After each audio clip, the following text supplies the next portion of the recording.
Good afternoon. I'm Amy Reamer with Clarion UX Food and Beverage Trade Shows, which produce several industry events and conferences, including the International Restaurant and Food Service of New York show, which was recently held at the Javits Center in New York. Thank you for joining us today for our webinar with Roslyn Stone, MPH and COO of 0 Hour Health and founder of Zedic and a public health and risk management thought leader.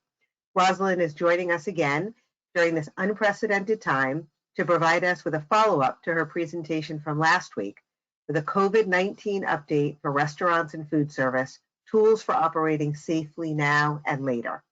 A few housekeeping notes before the presentation begins. All audience members are on listen-only mode, which means you are muted. We will be monitoring audience engagement on the dashboard and encourage you to participate by using the question pane. There will be time for questions and answers at the end of the session. Now let me turn the program over to Roslyn. Good afternoon, everyone. Thank you for joining us today. Many of you some of you were with us last week. I'm just going to do a pretty fast recap on who I am and who we are, so you understand what it is that we're speaking about today and the experiences that we've had in the last several weeks with COVID that provides the basis for what we're going to discuss here today. We went into business as we went into business as corporate wellness almost 30 years ago, and recently changed our name to 0 Hour Health to support clients who didn't have medical departments of their own. And one of our very first clients was Outback Steakhouse, and Outback had 40 restaurants when we sent nurses on site to do flu shots. They came to us several years later and asked us to use those same resources as they wrote their first crisis manual. They had identified 3 categories of crises: employee health issues, patron health issues, and community health issues, and wanted to use those same resources that we were using for them to bring on-site health services to meet all kinds of health situations as they arose. You know, who knew that from that day 20 some odd years ago to today that we'd be where we are as a company, that we'd be with where we are as an industry. Fast forward from that conversation that day to today, and on a football Sunday, our clients probably feed 10 million people. And about 4 weeks ago, and it's hard to believe it was only 4 weeks ago, our team was on site at the Super Bowl and did screening of all the food handlers before they went into work at the game. Recently, we launched a new business called Zedic. I'll talk about that at the end, and it's very much aimed towards many of the small operators who are on the call. 0 Hour Health is very much geared towards the large clients that you're seeing listed here. And many people either left those companies to move on and start their own small restaurants or join emerging chains, and we're looking for the same kind of resources. And they say timing is everything and nothing, but we launched a new app-based support service called getzedic.com, or that you can see at getzedic.com. And the first place that we introduced it was at the international show at Javits Center. That was just 1 day over 2 weeks ago, or 2 days over 2 weeks ago. Yesterday, we had a few minutes to reflect on that, and it was just amazing to us what's occurred in the 2 weeks since we were breaking down from that trade show, and how the country has changed, how the industry has changed, and how the employee health issues that we're dealing with have so dramatically changed. So what does the COVID-19 situation look like today? Many of you heard me speak last week about, how we got here, what the situation was at that point, what were the employee health situations that we dealt with before this, norovirus, hepatitis A. But we are really solely focused, or very much focused, only on managing COVID-19 at the moment, and trying to figure out how to operate restaurants that are now, mostly curbside and delivery only. While we have employees who are sometimes quarantined, we have employees with shelter in place or stay-at-home orders. What does this all look like? So as of yesterday, and we edited this late last night, and there may be some changes already by this morning, we've never had a situation that has moved as rapidly as this one is. But as of last night, there were stay-at-home orders in 17 states, 26 counties, and 10 major cities. Dining rooms were closed in most states. Boy, this is something that we as an industry have never even remotely considered as a possibility, let alone an operational reality, as recently as 2 weeks ago. But it's working, and there are restaurants out there that have absolutely reimagined themselves and innovated in the last 2 weeks in ways that makes me really, really proud to be associated with everyone, in this business. So until several weeks ago, there were not requirements for daily wellness checks or symptom survey checks. They're now required in Florida, Ohio, with other states possibly coming. Um, Illinois is recommending it. Oakland County, Michigan is requiring it. They're all a little bit different, which can be confusing. Florida is requiring to exclude anyone who has traveled through any airport in the last 14 days and to ask that question on your symptom survey.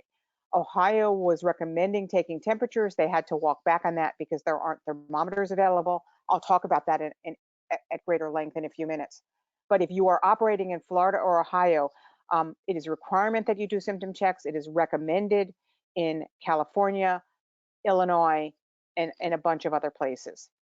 Health departments are responding differently county by county. This is something that we've talked about for a long time. And if you ever heard me speak in the past, I talked about it not being any one illness that was our greatest challenge, but often the response of the local health department. And that's not, I don't necessarily to say that to disparage local health departments. There's different direction, there's different resources, there's different information, and there's different experience with different illnesses. Years ago, we would have issues. Almost all of our restaurant clients over time have had some experience with having a single case of tuberculosis, and it may have been the only case of TB in that county, or one of the first ones, and the health departments responded in a certain way. And then as they got more experience, their responses became more moderate or more tempered or more similar to other ones. We're in that situation big time now with health departments, and finding that health departments are responding differently county by county. Some are going public when an individual guest or an employee was ill. 2 weeks ago, our first client to have a guest reported ill with COVID found out about it from it being on the 7 a.m. news. And on the 7 a.m. news, there was a screenshot of the restaurants that guest had visited once they were positive. Fortunately, that has not become the norm. And now there is unfortunately so much of it that it couldn't possibly be the case. But even yesterday, we had 2 clients have experiences with the health department issuing a press release announcing that someone who tested positive had dined in their restaurant.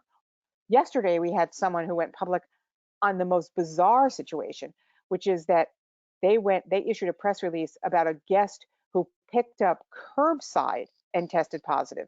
And that was just so outside of the CDC's recommendations or the CDC guidelines of what possibly is construed out as an exposure. We were able to confirm that the guest's order was correct, that the guest's order was ready when the guest arrived, that the guest had paid online and tipped online, and that restaurant was using trays to deliver curbside. So in fact, they went public when the whole interaction was outdoors, multiple feet apart, and there was really no direct contact. I'm not saying that we're going to continue to see this in great numbers, but it's certainly disruptive to and distracting to trying to run a business in a new and different way than you've run a business, even a few days ago. We know that employers in all essential businesses are struggling with employee exclusions, and I'm going to talk about that at some length in a minute. Who do we exclude from work? Is it anybody who came into contact with anybody who was being tested, who was tested positive, who lives with someone who's at risk? It's a hour by hour struggle, and we're going to try to give you some guidance and tell you where to get good information as you manage that going forward. The shift to delivery and curbside presents different food safety challenges than our day-to-day operations did a week ago or 2 weeks ago. We're concerned about food that's sitting around. We're concerned about delivery drivers that are mingling, in less than 6 foot distance outside your door, waiting for their orders or coming in to get the orders. We're now, dealing with hands off or no touch delivery. We know what guests are looking for. They're looking for seeing food safety practices. So although there's not a specific reason for someone who hands a bag to you to be gloved, guests are positively commenting on it.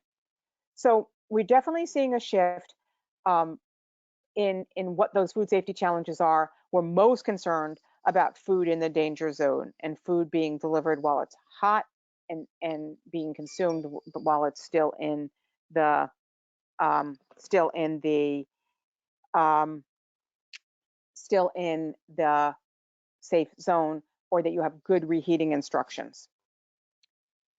Amy, I just want to tell you that someone just notified me that there was some problem with joining the WebEx. I don't know if you, I don't know if there's anything you could do about that. I'll continue speaking, but I have a couple texts that people had difficulty joining. Thank you very much. I'll see you on the back end. Thank you. Okay. What should you do if an employee tests positive for COVID? Now, I want to talk about that in a couple of ways. What does an employee testing positive really mean? We spent much of last week chasing positives that weren't real tests. So the message came in, or the sick call came in, or the message was left, Johnny tested positive.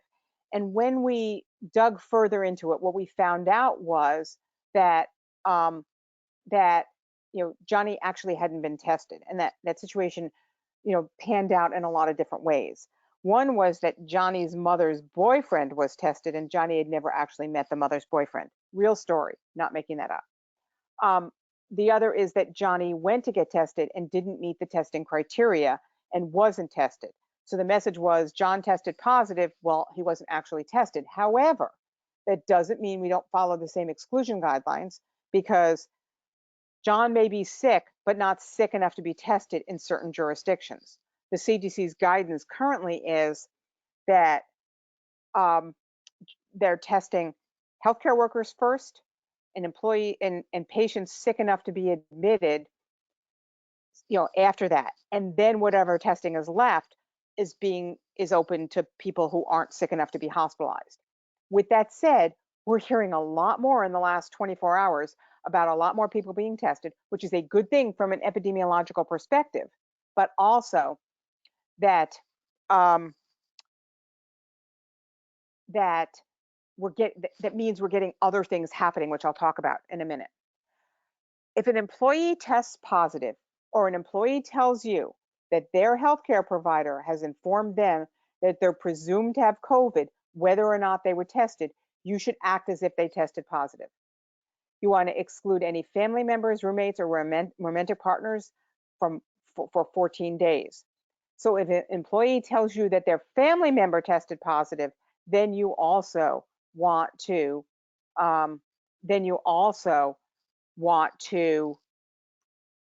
exclude them. And let me go over that again, and I'll talk about that again in a second. But so if an employee has a family member who has tested positive and they live with them, you should be excluding that employee for 14 days. Then what happens when you have an employee who tests positive? You want to exclude them from work for 14 days. We'll talk about that a little bit. You want to tell your staff without identifying the individual. And that was our biggest problem of this morning, by the way. We talk about how this thing is moving so incredibly rapidly. And it's that one is an example of one that, literally real time today is just crazily busily changing. And the question this morning was, what do we do about when a manager wants to tell employees who tested positive, or managers going ahead and telling employees who tested positive? That is a HIPAA violation, and that's just not the right the right thing to do. So you do want to inform your staff without identifying the individual. What you want to say is something along the lines of, we've been notified that someone has tested positive or presumed to have COVID. You want to monitor yourself for symptoms and not come to work if you have any symptoms. That we are doing a full and thorough cleaning of the entire restaurant, and we should all continue to focus on hand washing. So again, from the top, you're sending them home. You're telling your staff without identifying the individual. You're asking those employees to monitor themselves for symptoms. We do advise that you tell your staff verbally. In this world of social media, and I know there's quite a few of you on here that are calling from Florida, where Florida is, has a mainstream media that's very focused on running negative restaurant stories. We want to be sure that we're not putting this in writing, so we're not giving them something. What we did want to, want to be sure is that we're, oops, sorry about that, everybody. I'm trying to close the bottom of my screen, and instead I gave you my whole screen. We want to be sure that we're not giving them something that they can share with media, that we're not, there's nothing in writing that then goes out on social media or can be shared with the media. So exclude, tell your staff without identifying the employee, ask the employees to monitor themselves for symptoms, not to work if they develop symptoms, and you want to, again, use an EPA-approved product to clean the whole restaurant. How long do we keep a sick or exposed employee out? The CDC guidance is changing daily. As of today, a sick employee has to stay out for, and this is a little confusing, 7 days plus symptom-free for 3 days without fever-reducing medicine like Tylenol. You want to keep anyone who is exposed, so who lives with, cares for, or with this close contact out for 14 days. These are the CDC guidelines, but you should work with your local health department, and when in doubt, be conservative in how long you're keeping the employee out. And again, we'll take questions on this at the end, but this is clearly a moving situation. These were the guidelines as of yesterday and this morning. They are changing, but we do hope that you'll consult with your local health department or your medical provider, or to get good information to verify how you proceed. So what should we be doing now? What can we be doing now to keep our restaurants healthy, safe, as COVID-free as possible? Hand washing prevents colds, flu, Hep A, norovirus, and COVID-19. So you will never hear me speak without hearing me talk about hand washing. It has never been more important.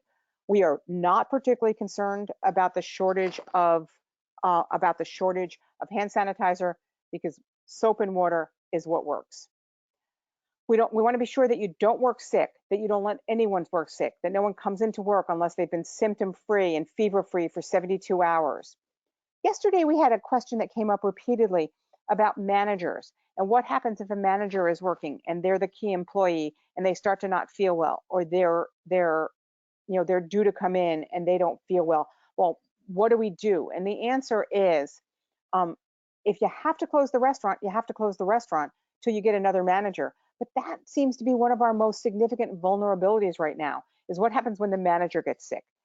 And we've had some multi-restaurant exposures to COVID over the last 24 hours, and all of them had to do with managers who felt that they were indispensable, or that we're in this crisis and I can't not go to work, or, oh goodness, I can't be sick.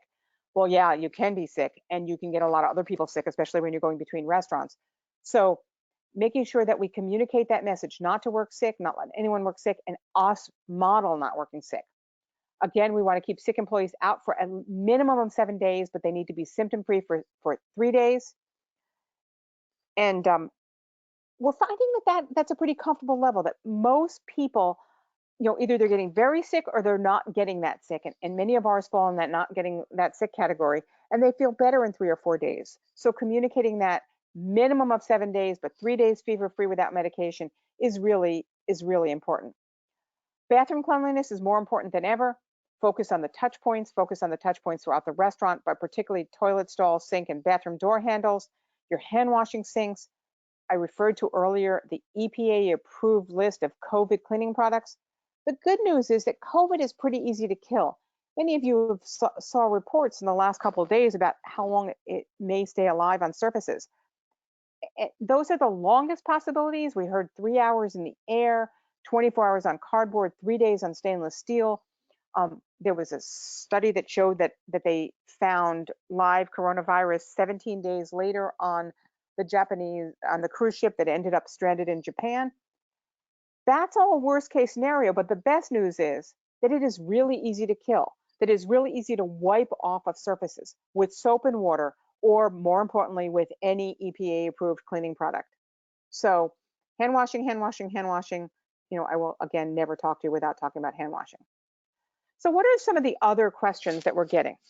Yesterday's common question was, can employees wear masks? We did a quick survey of our client base yesterday, and what we found was most of them are not allowing employees to wear masks, that guests are uncomfortable in seeing employees wear masks. There's no clinical reason to be wearing a mask if you are not yourself sick. So the standard answer across the industry was no, we are not allowing employees to wear masks. Obviously, there are some restaurants that are choosing to make other decisions. There's not a legal reason to not allow an employee to wear masks as far as we know. What many of our larger clients have said was, if an employee feels so uncomfortable that they feel the need to wear a mask, then we will, give them leave. We may not choose to pay them, but that we will give them leave if they really feel that they can't work without a mask.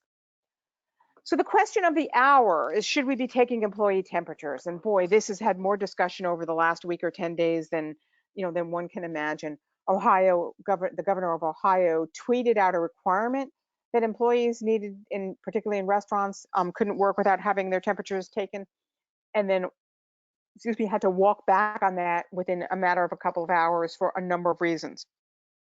One of the reasons is there just aren't enough thermometers out there.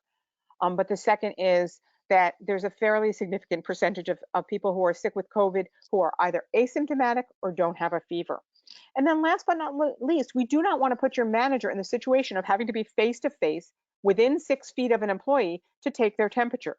So this is not an issue that's going away. And if you were to ask me where we were headed when all of this is over, I would tell you that that may continue to be an issue and may someday be a requirement in the industry, that it is not a viable requirement right now. We are not recommending it. We think it's incredibly complicated, and there's lots of procedures surrounding it that would need to be evaluated, implemented, and best practices determined before that could be the norm. We are aware that in China, in Japan, and in South Korea in particular, who has been incredibly effective in fighting COVID-19, they are taking temperatures a lot. So we may end up headed in that direction. For now, we are not advocating it. There is no place that's actually, as far as we are aware, requiring it at this point in time, and it's really difficult to pull off well without placing people at risk. And then last but not least, I really hate putting a restaurant manager in the situation of having to evaluate, is this a correct temperature? At what temperature do I have to send someone home? I was just that close to him. We really don't want to, we've given them so many new jobs in the last 2 to 3 weeks. To also give them a clinical job really makes us very, very, very uncomfortable. So one of the most common questions we're getting is, how do we know when an employee can come back to work? How do we know that an employee really has COVID? How do we know that they were really exposed? How do we know that they're really even sick? Should we be asking for doctor's notes? The answer, unfortunately, is no, we should not be asking for doctor's notes related to COVID or related to coronavirus. We have very, very clear guidance from the CDC. And the reasons are really simple. They cannot get in to see doctors. If they're not really sick, they shouldn't be in a medical setting. The healthcare system is about to be, if not already swamped, and us putting people into that system unnecessarily is something that the CDC is trying to guide us to avoid. Most doctors are not directly involved in their patients' COVID testing. So the CDC's guidance is that we are not to ask for doctor's notes, that when someone tells us they have COVID symptoms, we are to assume they have COVID, and that we are not, they're asking us very clearly to not ask for doctor's notes in situations where 2 weeks ago or 3 weeks ago or a month ago, we might have automatically asked for a doctor's note. And again, there's a lot of discomfort around that. There's some lack of clarity around what that means, but we do understand the logic behind it, which is, let's not send somebody who doesn't definitively have COVID into the healthcare system that's already overcrowded because we want a doctor's note for work. Why are employees with COVID coming back sooner than employees who were exposed? This is a tough question, and I'll try to explain it as best as I can. So once we know that an employee has COVID, we know that most people aren't symptomatic for that long. Most people are getting mild cases. We spoke to someone the other day who was really only sick a matter of a day or so, if that. Some people are sick 3 or 4 days or 5 days. Others are getting better, getting sicker again, and then getting quite sick. Those are not the people we're talking about. Most healthy employees who are getting sick with COVID are sick for a few days and then better. So they're being excluded for, the guidance is for 7 days, as long as they're 3 days symptom-free, with fever-free, without Tylenol. And I wish I could tell you it's 7 days, it's 10 days. It's not. It's 7 days plus 3 days fever-free, which might be 7 days, it might be 8 days, it might be 10 days, it might be 14 days. It's difficult to give you an exact number, or that's the basic formula. And anyone who is exposed is generally getting sick between 3 days and 14 days later. The average person is getting sick in 5.2 days.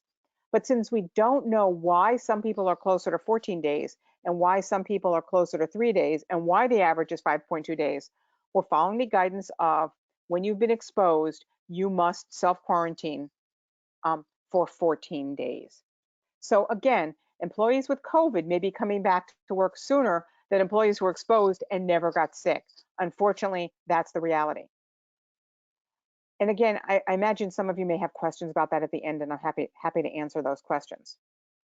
The question that we got repeatedly yesterday and again today is, when an employee is diagnosed, is everyone else who worked with them excluded from work? And the guidance we have from the CDC right now is, the answer to that question is no. That the CDC's definition of exposure is living with, having close intimate contact with, or being face-to-face in close contact. For now, it's extended to an hour. So they're telling us that we don't need to exclude everyone that worked with someone. Again, we're finding some variability with health departments that are asking us to notify people who were in close contact. A few health departments are asking us to exclude people. But the guidance that we have at this moment is that when an employee is diagnosed, everyone else who worked with them needs to be notified. They need to be advised to monitor for the signs and symptoms, as if they weren't already. I think we're all, monitoring for the signs and symptoms, by the hour. That we need to increase hand washing, and that we need to sanitize the restaurant from top to bottom.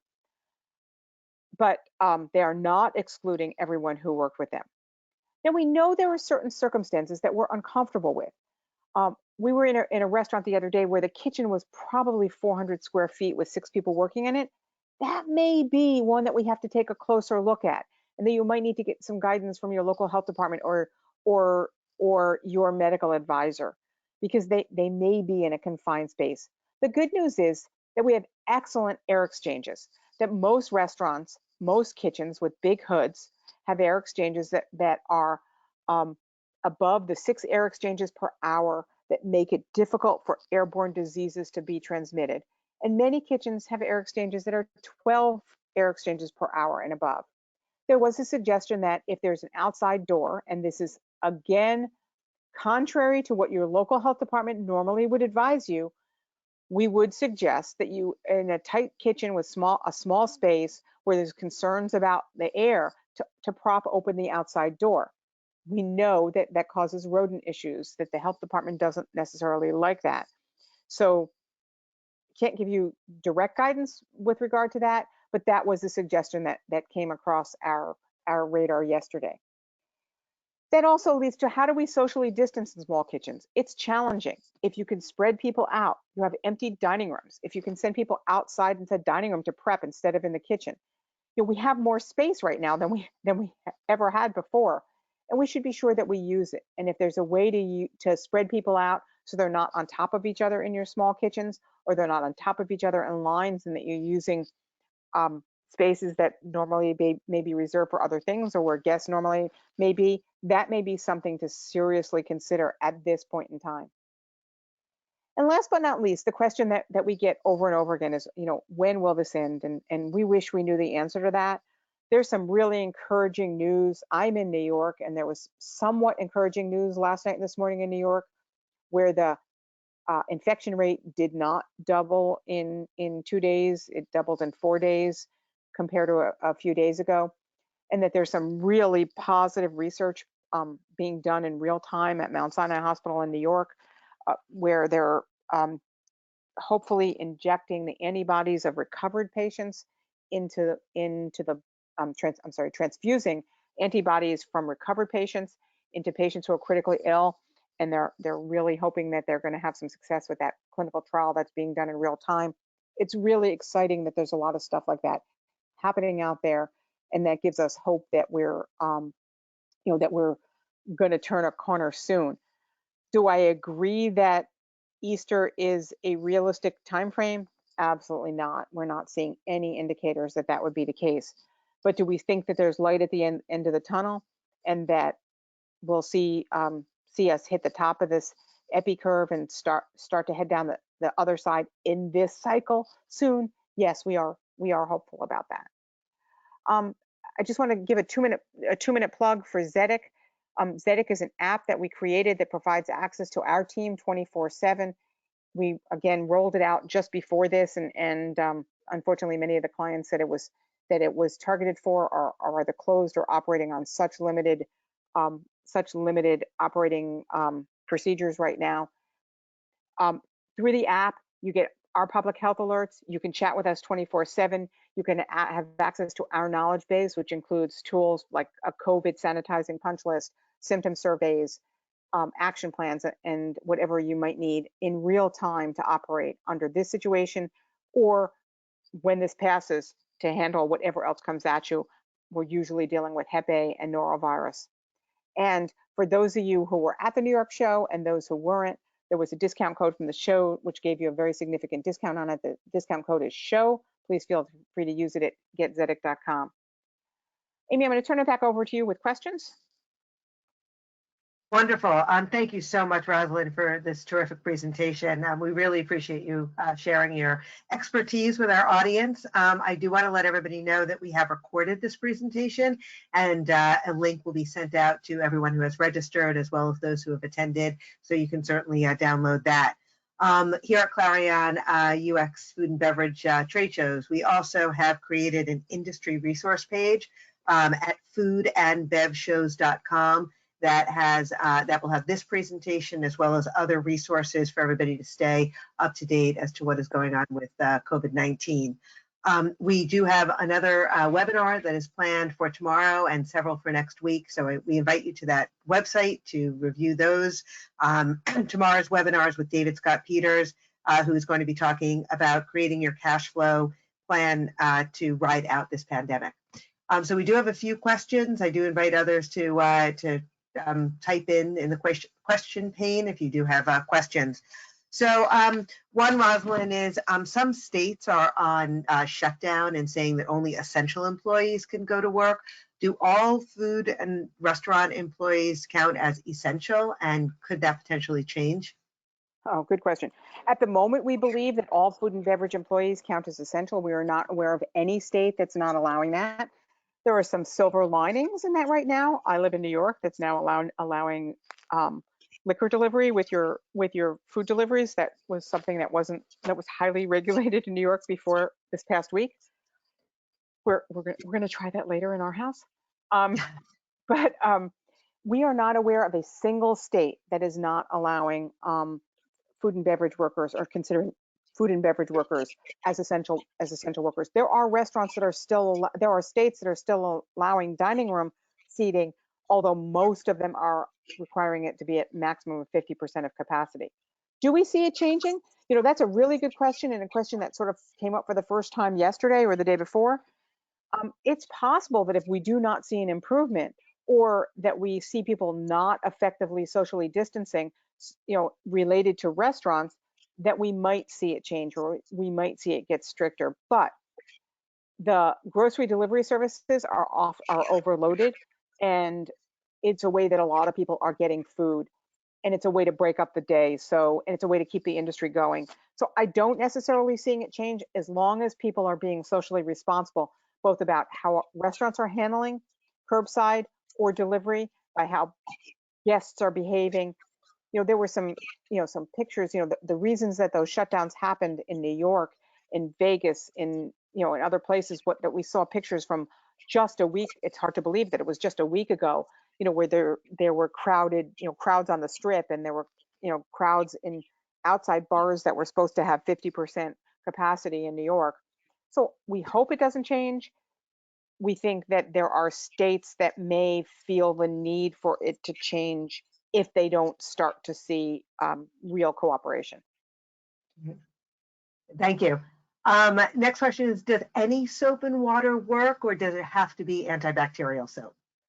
Any soap and water works as far as we are aware. Soap and water are great, and soap and water is what you want to what you want to use for hand washing. We hope that you have sanitizers available from the EPA approved list of sanitizers to clean your restaurants and other facilities. A few tablespoons of bleach in a gallon of water is effective. The act of wiping is effective in removing coronavirus from a surface. But any soap and water, it is not necessary to have antibacterial soap. What is effective, the most effective part of hand washing, and I'm actually sitting here doing this as if you could see me, but is the mechanical action of rubbing your hands together. 24 seconds or happy birthday twice is a long time. It's that mechanical action of rubbing your hands together and the flow of the water that removes any virus, bacteria, germ residue from your hands. So the answer is any soap does not need to be antibacterial. Wonderful. And there's some differing information out there about how long the virus can live on surfaces. Do you have any information on that?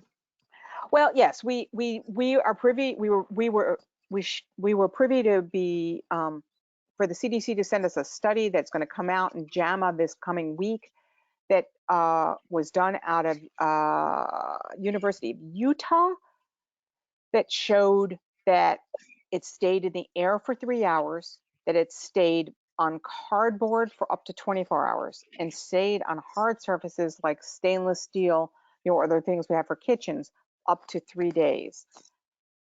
Again, it's one study. It has not yet been peer reviewed. The CDC did share it yesterday because they felt it was highly credible and that it would have passed the peer review process. However, with that said, those are under ideal laboratory conditions. So there was no sun, no wind, no wipe down, nothing.